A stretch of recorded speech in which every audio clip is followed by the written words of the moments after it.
നമസ്കാരം, എല്ലാവർക്കും പ്രവാസി മലയാളിയിലേക്ക് സ്വാഗതം. പ്രവാസികൾക്ക് വളരെ ആശ്വാസകരമായ തീരുമാനവുമായി എത്തിയിരിക്കുകയാണ് കുവൈത്ത്.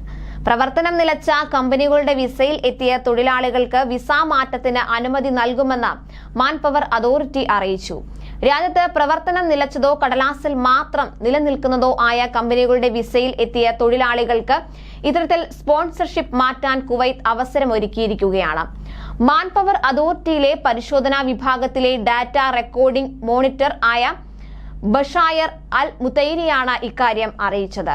റിക്രൂട്ടിംഗ് കമ്പനികളുടെ തട്ടിപ്പിന് ഇരകളായി എത്തിയ നൂറുകണക്കിന് പ്രവാസി തൊഴിലാളികൾക്ക് ഈ അവസരം ഏറെ പ്രയോജനം ചെയ്യുമെന്ന് അൽ ഖബസ് പത്രത്തിന് നൽകിയ അഭിമുഖത്തിൽ അദ്ദേഹം പറഞ്ഞു. മാൻപവർ അതോറിറ്റി ഉൾപ്പെടുന്ന ത്രികക്ഷി സമിതി കഴിഞ്ഞ 6 മാസത്തിനിടെ 73 പരിശോധനാ ക്യാമ്പയിനുകൾ നടത്തിയതായും 1314 തൊഴിൽ ലംഘനങ്ങൾ രേഖപ്പെടുത്തിയതായും ബഷായർ അൽ മുതൈരി പറഞ്ഞു.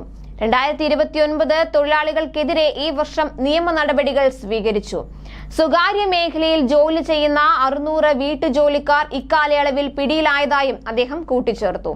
ഇത്തരം കമ്പനികൾക്കെതിരെ പരാതി സമർപ്പിച്ച് നിയമ നടപടി ആരംഭിച്ച തൊഴിലാളികൾക്ക് വിസ മാറ്റത്തിന് അനുമതി നൽകുമെന്ന മാൻപവർ അതോറിറ്റിയുടെ തീരുമാനം പ്രവാസികൾക്ക് വലിയൊരു ആശ്വാസമാണ്. പ്രവർത്തനം നിലച്ചതോ കടലാസുകളിൽ മാത്രം പ്രവർത്തിക്കുന്നതോ ആയ കമ്പനികളുടെ വിസയിൽ എത്തിയ പ്രവാസി തൊഴിലാളികൾക്ക് താമസ സ്ഥലം മാറ്റാനും തൊഴിലുടമയ്ക്കെതിരായ നിയമ നടപടികൾ പൂർത്തിയാക്കാനുമാണ് മാൻപവർ അതോറിറ്റി പുതിയ തീരുമാനത്തിലൂടെ അവസരം നൽകുന്നത്.